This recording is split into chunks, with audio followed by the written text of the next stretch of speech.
Om Swastiastu, Assalamualaikum warahmatullahi wabarakatuh, Shalom, Namo Buddhaya, salam kebajikan dan salam sejahtera untuk kita semua. Kami dari SGDA 4 akan membawakan materi tentang suatu teori yang sangat berkaitan dengan proses yang terjadi pada tubuh manusia, yaitu teori chemiosmotic. Adapun judul yang kami bawakan adalah The Chemiosmotic Theory of ATP Synthesis. Baik, adapun anggota-anggota SGDA 4 adalah Nova, Kanya, Graha, Deva, Farah, Kerin, saya Fediko, Krishna, Davin, Azira, Fiona, dan juga Afin. Baik, perkenalkan nama saya Aina Nafriani Atmajaya, NIM saya 24025111095. Di sini saya akan menjelaskan mengenai latar belakang. Jadi, konsep kunci Chemiosmotic Theory of ATP Synthesis ini menjelaskan bagaimana energi kimia dari sumber seperti makanan atau cahaya diubah menjadi ATP, yakni sumber energi utama bagi semua sel hidup. Dikemukakan oleh Peter Mitchell pada tahun 1961, teori ini menunjukkan peran penting gradien proton di membran sel dalam mendorong produksi energi melalui enzim ATP sintase. Penemuan ini mengubah pemahaman tentang bioenergetika dan memberikan wawasan baru tentang mekanisme dasar kehidupan pada tingkat molekuler. Pembahasan mengenai chemiosmotic teori menjadi krusial karena ATP adalah molekul sentral yang diperlukan untuk hampir semua proses fisiologis, dari kontraksi otot hingga sintesis DNA. Mengetahui mekanisme di balik pembentukan ATP memungkinkan pemahaman yang lebih mendalam tentang fungsi sel dan bagaimana energi dikendalikan dan dialokasikan di dalam tubuh. Memahami mekanisme produksi ATP melalui kemiosmosis sangat penting karena proses ini merupakan landasan bioenergetika seluler. Pengetahuan tentang cara ATP dibentuk melalui gradien proton juga menjadi dasar bagi berbagai studi di bidang biokimia maupun fisiologi, khususnya dalam memahami bagaimana energi dalam bentuk kimiawi disimpan dan dikelola di dalam tubuh. Perkenalkan, saya Farah Farikalia Utari dengan NIM 24025111081, dan adapun berdasarkan latar belakang yang telah disampaikan sebelumnya, rumusan masalah yang dapat kita tarik yang pertama, sel dan organel apa saja yang terlibat dalam proses pembentukan ATP, yang kedua, apa yang dimaksud dengan teori chemiosmotic, yang ketiga, bagaimana sejarah perkembangan dari teori chemiosmotic, yang keempat, bagaimana mekanisme pembentukan ATP, yang kelima, bagaimana hubungan antara mekanisme pembentukan ATP dan juga teori chemiosmotic. Nah, dari rumusan masalah tersebut, kita dapat menarik tujuan dari pembuatan student project ini. Yang pertama, mengetahui sel dan juga organel yang terlibat dalam proses sintesis ATP. Yang kedua, mengetahui definisi dan juga prinsip dari teori chemiosmotic. Yang ketiga, mengetahui sejarah dan juga perkembangan dari teori chemiosmotic. Yang keempat, mengetahui mekanisme biokimia yang terlibat dalam sintesis ATP. Dan yang kelima, mengetahui hubungan antara mekanisme sintesis ATP dan juga prinsip-prinsip yang terdapat dalam teori chemiosmotic. Manfaat yang bisa kita dapatkan ada dua, yaitu teoritis dan juga praktis. Untuk teoritis, pemahaman tentang sel dan juga organel yang berperan dalam sintesis ATP serta teori chemiosmotic dapat memperdalam wawasan mengenai proses bioenergetika dalam sel. Hal ini penting untuk pengembangan teori-teori baru dalam biologi sel dan juga biokimia, juga kedokteran nih, serta untuk mengkaji interaksi antara energi dan juga fungsi dari sel. Nah, dengan memahami mekanisme pembentukan ATP dan juga kaitannya dengan teori chemiosmotic, penelitian di bidang fisiologi dan juga biologi molekuler dapat lebih terarah dan juga mendalam. Penelitian ini juga membantu menjelaskan peran dari mitokondria dalam menjaga keseimbangan energi seluler, yang mana ini penting bagi fungsi dan juga kesehatan jaringan tubuh. Adapun untuk manfaat praktisnya, pengetahuan mengenai mekanisme sintesis ATP dan juga teori chemiosmotic ini bisa diterapkan dalam berbagai bidang, termasuk kedokteran, bioteknologi, dan juga penelitian yang berkaitan dengan dua hal tersebut. Nah, contohnya dapat membantu dalam pengembangan terapi untuk penyakit yang berhubungan dengan gangguan energi seluler, serta inovasi dalam teknik pemanfaatan energi di dalam sel. Nah, Dengan demikian, penerapan hasil penelitian ini dapat meningkatkan efisiensi pengembangan produk bioteknologi dan juga kedokteran, serta meningkatkan pengobatan untuk penyakit yang berbasis sel. Baik, sekarang kami akan lanjut ke bagian tinjauan pustaka. Bagian-bagian yang akan kami bawakan adalah yang pertama, sel dan organel yang berperan dalam sintesis ATP. Yang kedua, teori kemiosmotik. Yang ketiga, sejarah teori kemiosmotik. Yang keempat, mekanisme pembentukan ATP. Dan yang kelima, hubungan mekanisme sintesis ATP dengan teori kemiosmotik. Perkenalkan, nama saya Kadekanya Pamiswari, biasa dipanggil Kanya, dengan 3 digit terakhir saya 075. Jadi saya akan menjelaskan tentang apa itu sel. Jadi sel itu adalah unit dasar kehidupan yang membentuk semua organisme, baik uniseluler maupun multiseluler, di mana uniselulernya adalah contohnya seperti bakteri, dan juga multiseluler itu contohnya sebagai kayak hewan, tumbuhan, seperti itu. Jadi istilah selnya itu berasal dari bahasa Latin yang berarti cella, yang berarti ruangan kecil, dan pertama kali ditemukan oleh Robert Hooke pada tahun 1685. Jadi, sel ini berfungsi sebagai komponen struktural terkecil yang menjalankan berbagai proses vital untuk mendukung kehidupan. Sebelumnya, izin memperkenalkan diri terlebih dahulu. Nama saya Fiona Yolanda Suryana dengan 3 digit NIM terakhir saya yaitu 093. Di sini saya akan membahas tentang teori kemiosmosis. Teori kemiosmosis dikemukakan oleh Peter Mitchell. Teori tersebut menjelaskan bagaimana ATP diproduksi dalam sel. Teori ini menggambarkan bahwa energi untuk sintesis ATP berasal dari pergerakan ion hidrogen yang melintasi membran sel. Skema teori kemiosmotik yang dikemukakan oleh Mitchell menggambarkan sebuah penggabungan tidak terlokalisasi yang digambarkan antara proton yang dikeluarkan oleh rantai transport elektron dan sintesis ATP. Proses ini dibagi menjadi 2 fase, yaitu redox coupling, di mana pergerakan proton diatur oleh ETC, dan proton coupling, di mana pergerakan proton dihubungkan dengan sintesis ATP oleh FOF1 ATP sintes. Banyak eksperimen yang mendukung teori Mitchell ini, yaitu salah satu yang terkenal adalah eksperimen acid bath experiment oleh A.T. Jagendorf dan E. Urip pada tahun 1966. Eksperimen ini menunjukkan bahwa perubahan pH di kloroplas dapat memicu sintesis ATP. Teori kemiosmotik berdasar pada 3 prinsip utama, yaitu rantai transport elektron, ATP sintes, dan membran mitokondria. Pada rantai transport elektron, proses ini memberikan energi untuk memindahkan ion H+ dari satu sisi ke membran sisi lainnya. Enzim ATP sintes bertanggung jawab untuk sintesis ATP dengan memindahkan H+. Membran mitokondria yang impermeability membuat ion-ion tertentu seperti proton melewati membran mitokondria secara bebas. Pada intinya, teori kemiosmosis menjelaskan bagaimana energi disimpan dan digunakan dalam bentuk ATP melalui pergerakan ion hidrogen melintasi membran sel.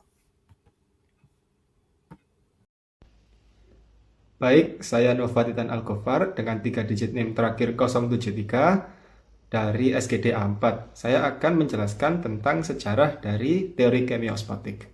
Teori kemiosmotik pertama kali dikemukakan oleh Peter de Michel pada tahun 1961.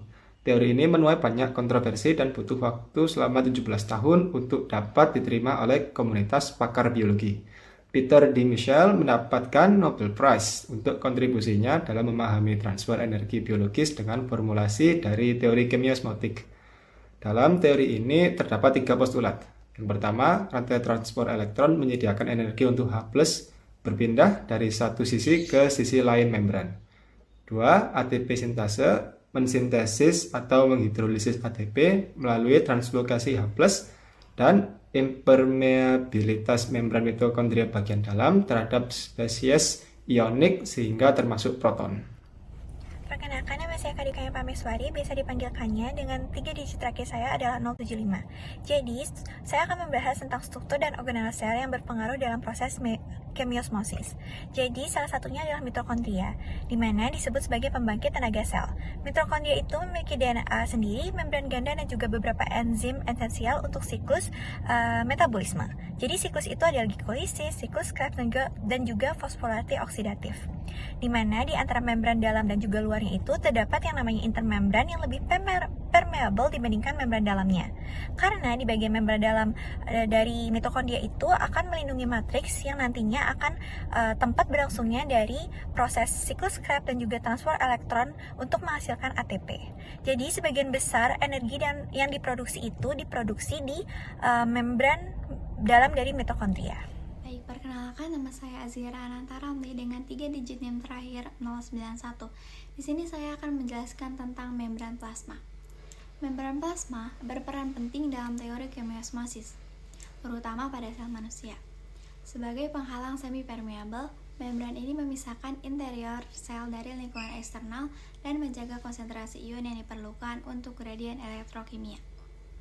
Pergerakan ion, terutama proton H+, menciptakan gradien elektrokimia yang krusial untuk proses seperti sintesis ATP.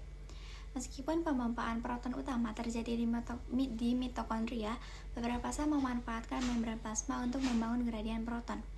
Membran plasma juga mengandung saluran ion yang membantu pergerakan ion sesuai gradien elektrokimia, penting untuk sintesis ATP. Selain itu, membran ini berkontribusi dalam regulasi potensi membran dan adaptasi metabolik. Baik, selanjutnya adalah rantai transport elektron. Peran rantai transport elektron dalam kemiosmosis. Yang pertama, transfer elektron. Mengalirkan elektron dari dalam energi NADH dan FADH2 melalui kompleks protein di membran dalam mitokondria. Menciptakan gradien proton. Memompa proton H+ dari matriks mitokondria ke ruang antarmembran, penting untuk sintesis ATP. Selanjutnya, gaya gerak proton.